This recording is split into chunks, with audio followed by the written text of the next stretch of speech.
భారత రాజ్యాంగ ప్రవేశిక పీఠిక. భారత రాజ్యాంగం ప్రవేశికతో ప్రారంభమవుతుంది.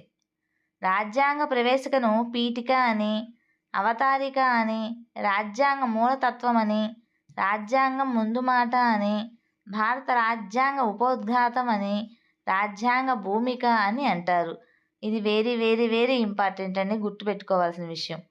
భారత ప్రజలమైనటువంటి మేము భారతదేశాన్ని సర్వసత్తాక, సామ్యవాద, లౌకిక, ప్రజాస్వామ్య, గణతంత్ర రాజ్యంగా నిర్మించుకోవడానికి పౌరులందరికీ సాంఘిక, ఆర్థిక, రాజకీయ న్యాయాన్ని ఆలోచన, భావ ప్రకటన, విశ్వాసం, ధర్మం,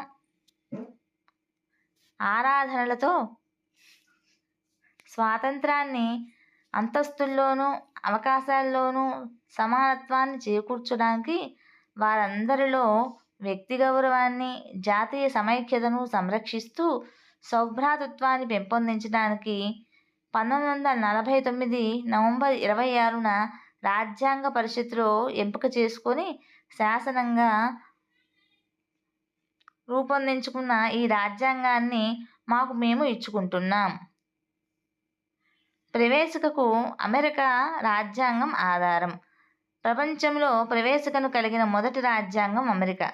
రాజ్యాంగ ప్రవేశికకు సామ్యవాదం, లౌకికవాదం, సమగ్రత అనే పదాలను 1976లో 42వ రాజ్యాంగ సవరణ ద్వారా చేర్చారు.